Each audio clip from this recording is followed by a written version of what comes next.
Today, Alice and I shifted our focus from learning how to do things together to learning how to not do things together. I introduced a second rule of play. So last week we worked on seeking focus on the handler in order to interact with the toy. This week, oh, you left it on, good girl. We learned how to stop playing with a toy at a cue from the handler. So I used your verbal marker of good for this exercise just because it does involve a lot of hands, so you don't always have a hands free for the clicker. I know. Basically, you're going to introduce play and wait for her to focus on you. Good job. Then you're gonna play together. You're gonna have some fun. Yes, ma'am. Yeah, she can have fun with the toy and tug on it. Very good. And then when you're ready to end the game, go ahead and get a treat ready in your free hand. And you're going to say out and then show her the treat. Good job. Very nice. Now, as you practice this, you can start delaying your treat delivery. So, one more time. Good. Take it. Good job. Out. Good. Very nice. Yes, ma'am. And this will prevent games of keep away or tug. We can even do this with a little bit of a fetch game. So we're going to do it one more time. Good. Cookie, Dad. Good job. Out. Good. Very nice, ma'am. You ready to touch my pen? Sure. So that is how you can interrupt your playtime and turn it into a learning process. You can also eventually do this with unwanted items if you practice it long enough with your valuable play toys. Then if she picks up a sock or a stick or chicken bones might be a little harder, but just something in her mouth that you'd rather her not have, you can use this out and kind of a hand delivery treat option as an opportunity for her to drop that item and receive a snack instead. So I would recommend that you use your treat hand in kind of a cone shape. It gives her the opportunity to not only smell but see the treat that's available to her, and then she can drop the item and shove her nose into this hand, there you go, to get herself a nice snack. So the other thing we worked on today, in addition to our loose leash etiquette, which is just going to be a constant during all of our sessions together, the other thing we worked on is what's called a place cue. Good girl. So the purpose of a place cue is to give Alice somewhere to go to when you need her to get out of the way of something.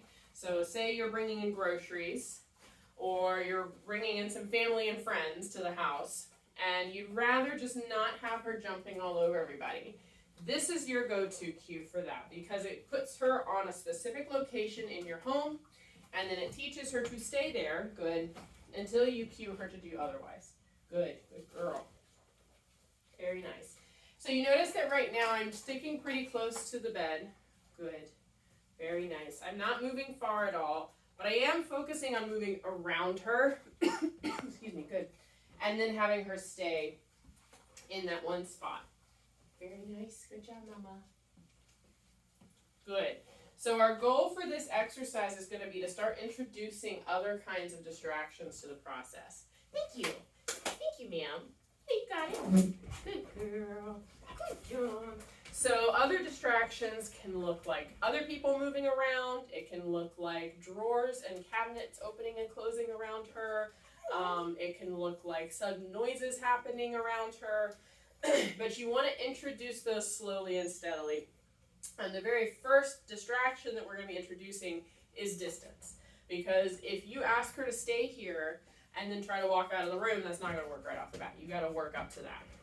You're pretty familiar with behavior modification and shaping, so I'm sure that you're aware that distance is one of the biggest challenges for a lot of dogs, especially when you're working with a working girl like this. Good, very nice. But this is what we want to see here. She's actually offering this behavior now which she wasn't before. She was very hesitant about this platform bed to begin with. But once I helped her understand that this is where treats were coming, this is where she could expect to receive all the cookies, yes ma'am, she was very eager to just post up on this little platform bed and hang out there and get snacks for literally doing nothing, which is what we're asking her to do when we ask her to place. It's to get out of the way and just watch what happens next and not involve yourself, okay? In addition to this place exercise, we worked a little bit on, come here, honey. You got it. You gotta go slow. Good.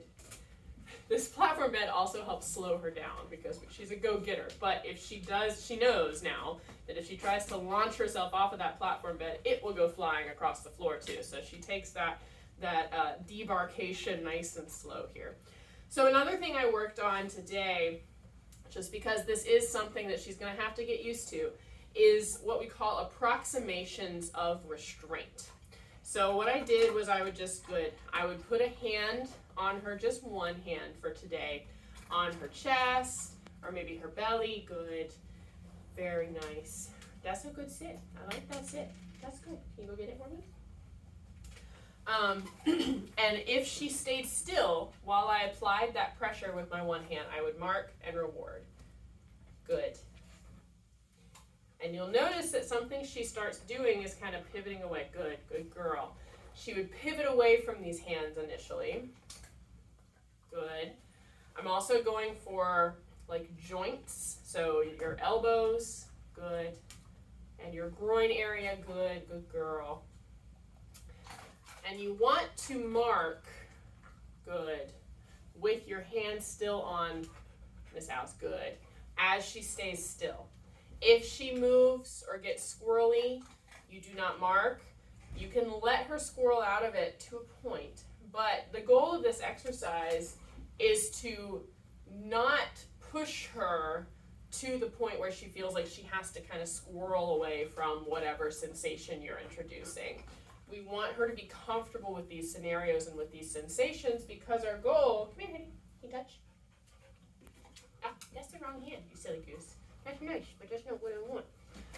The ultimate goal is to be able to just go ahead and do a full body restraint, okay? And that's going to look like putting one arm under her torso, putting another arm gently around her neck, and holding her still in that kind of standing position while another technician or veterinary professional checks her ears, checks her eyes, does some joint mobility or range of motion exercises with her, and she tolerates that in stillness rather than throwing herself around and trying to get out of the restraint. Kind of like she's trying to do right now, where I'm just wanting to love her and she's trying to get all mouthy and fun-loving. Yeah? Let me know if you have any questions about your out cue or the place cue. In order to introduce your place at home, you don't need a platform bed. A blanket works just fine. Or if she's got some sort of like cushioned bed, a pillow bed or something, you can make that her place. I would recommend that you set it up in some sort of central location in the house where she has good line of sight to multiple different areas, if that's possible. Excuse me, I'm getting over a cold, I apologize. But to begin with, you don't want to move too far. As I said earlier, you just want to show her where to go.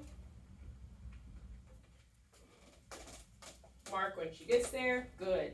And you do want her in at least a sit. The ultimate goal is going to be to get her into a down, but for now, since we're just introducing this, a sit is great. And then you want to move around her for a little bit, good, very nice. This is also an opportunity to introduce what's called a termination cue. I like thank you. Thank you. Good girl. You can use free or well done or okay.